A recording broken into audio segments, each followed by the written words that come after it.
Olá, eu sou o Otávio Pimenta e neste vídeo falaremos sobre a morte de Dom Diego Armando Maradona.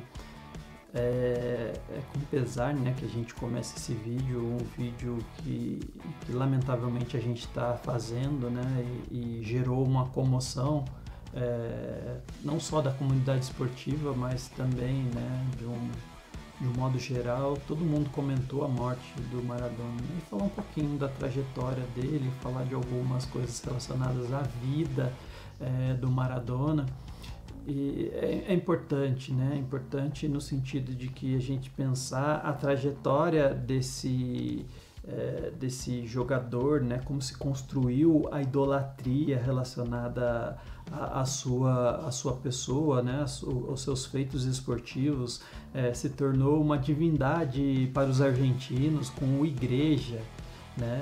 Maradoniano, fundada em 2001. Né, muito por conta do milagre esportivo que ele fez na Copa do México, né, considerado um milagre esportivo, onde tudo começou a sua trajetória em torno dessa áurea divina que os argentinos construíram em torno do seu nome. É lógico que não começou, essa idolatria não começa aí, né, ele inicia a sua trajetória esportiva no Argentinos Júnior, bem novinho. E é engraçada essa história, né? Que um amigo dele foi fazer o teste e passou no teste. E o amigo dele comentou: olha, se vocês gostaram de mim, tem um amigo que vocês vão adorar, porque ele joga muito melhor que eu. E aí o pessoal do Argentinos foi até o Maradona, né? Onde ele morava, no bairro periférico onde o Maradona morava.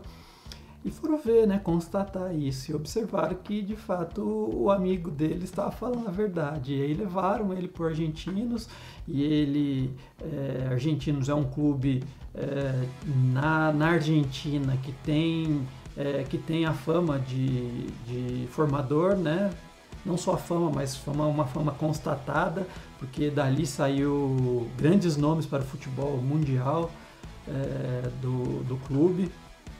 E ele foi um dos primeiros ali que surgiram na base, né, numa base forte que foi a do Argentinos Júnior.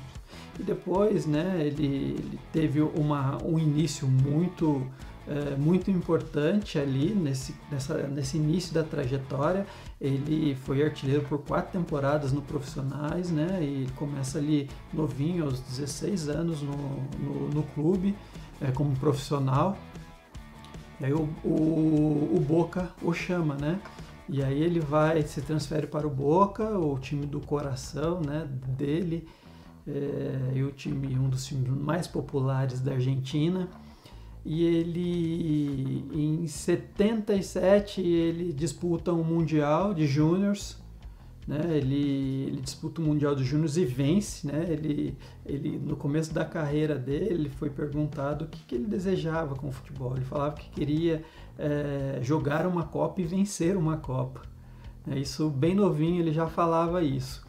E ele, de fato, né, venceu os campeonatos de Júniors, mas não participou da Copa de 78, que tinha um nome cogitado, e até hoje o treinador tem que se explicar o porquê que não levou o Maradona naquela ocasião, né? E aí ele disputa a Copa de 82, a Argentina não ganha essa Copa. Em 86 foi o período que ele chegou muito bem, né? Ele estava na década de 80, ele jogou no Barcelona e depois ele viveu o seu melhor momento no Napoli, conquistando tudo, né? Elevando o patamar do Napoli de um time pequeno para um time grande no cenário europeu, né, e mundial, né? O campeonato italiano era o campeonato mais forte, né, onde tinha grandes nomes ali disputando esse campeonato, grandes nomes do futebol mundial. E ele, né, conquistou 2 títulos pelo Napoli nesse contexto. Ou seja, os melhores anos da carreira dele foi esse período da década de 80, né? Tem pessoas que marcam esse período, né, de 84 a 91. E aí ele disputa a Copa de 86, né? E a Copa de 86 ele nas quartas de finais, ele entra no jogo contra a Inglaterra já com a cabeça nas guerras da Malvina, que a Argentina havia perdido e havia tido uma baixa, né, mortes de muitos jovens argentinos, e ele entra, né, com a cabeça nesses meninos, nessas pessoas que foram mortas na guerra, e ele já começa o jogo com essa gana, né, de vencer os ingleses. E aí o primeiro gol foi o gol polêmico, né, que é aquele gol que ele fala que foi com a cabeça dele, mas foi com as mãos de Deus. E isso gerou uma polêmica muito grande, esse gol, né, mas essa frase ficou marcada pela trajetória do Maradona. E o segundo gol foi o considerado o gol do século, né? Logo depois teve uma jogada que ele arranca, né, do campo de defesa, e ele vai carregando a bola e ninguém consegue tirar a bola dele, né? E ele dribla o goleiro e finaliza no gol vazio, né? E esse gol foi considerado o gol do século pela FIFA. E de fato foi uma das jogadas mais bonitas que a gente vê no futebol, né? Foi uma jogada das mais bonitas. E particularmente na Copa de 90 foi um momento que eu comecei a assistir futebol, e ele ali, né? O Maradona em 90, ele chega na Copa machucado, mas ele enfrenta o Brasil, né, num jogo de classificatório, e o Maradona ele pega uma bola, dribla o meio-campo do Brasil e passa, né, a bola milimétrica para o Canidia cortar o Tafarel e fazer o gol. E esse jogo, né, foi muito triste para mim. Eu tinha 10 anos na época e foi muito pesado, mas foi um momento que eu comecei a gostar de futebol, e Maradona, né, é um dos grandes nomes do futebol, né, que eu particularmente vi jogar, né. Lógico que tem dentro desse grupo de jogadores, né, Maradona, Zico, vários jogadores aí que a gente viu aí na década de 90 para cá, né, e foi o período que eu comecei a gostar de futebol, assistir futebol. E ele, em 91, né, ele desclassifica a seleção brasileira, tristeza no Brasil, né, como toda a Copa, e ele, em 91, cai num doping na Itália, né, com substâncias ilícitas, cocaína, e na época na Europa ele tem uma vida intensa com drogas e álcool, né, e foi um período intenso dele dentro do vício, e ele em 91 cai no doping, né, e fica 15 meses sem futebol. E aí ele, para a Copa de 94, ele se prepara, né, para voltar a jogar pela Argentina. Ele faz treinamentos, e aí ele retorna para a Argentina na Copa de 94 e ele cai no doping num jogo contra a Nigéria novamente, mas nesse momento ele caiu pela endorfina que ele havia ingerido, que era um estimulante para o emagrecimento. Mas o Brasil ganha essa Copa, né, de 94, e o Maradona, né, jogando muito bem, bem fisicamente, e aí cai no doping,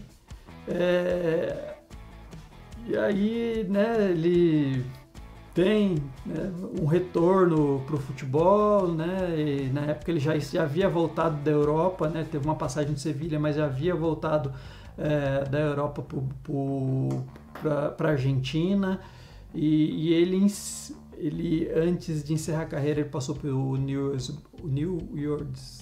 Old Boys, e depois ele encerra sua carreira em 97, aos 37 anos, no Boca Juniors, né? E um momento único ali também, né? Que ele faz uma declaração, uma frase que ele disse que a bola ele não sujou, né? E aí ele explicando toda a trajetória dele, uma pessoa que sempre foi autêntica e não escondeu, né, essas dificuldades que ele teve na vida com relação às drogas, os problemas familiares que ele teve, ele nunca escondeu as posições políticas, e isso fez com que ele, né, tivesse essa proximidade do povo, né, argentino, e o povo argentino o considera uma divindade, né, ele tem até igreja na Argentina, tem o dia o Ano Novo Maradoniano, eles comemoram no dia 29. No dia 29, à meia-noite, eles fazem a mesma cerimônia que a gente faz no dia natalino. Os argentinos fazem para o Maradona. E isso demonstra, né, o quanto ele é idolatrado no país dele, né, pelo seu povo. E uma das preocupações dele também era se ele iria ser lembrado pelo povo, né? E isso demonstrou, né? No período de pandemia, a gente viu uma massa de pessoas indo dar o seu último adeus ao seu ídolo, né? Na Casa Rosada. E a Casa Rosada também, né? Essas cerimônias de velório são para apenas argentinos ilustres. Poucos argentinos tiveram essa oportunidade de ser velado na Casa Rosada. E o Maradona, né, se a gente for pensar, ele teve, né, uma vida intensa nesses 60 anos. Recentemente ele fez aniversário, foi internado e a gente acompanhou tudo o que aconteceu em torno desses momentos, né, difíceis que ele passou e teve esse final, né, do seu ciclo aqui na Terra. É isso, gente. Eu fico por aqui, espero que vocês tenham gostado do vídeo e até o próximo vídeo.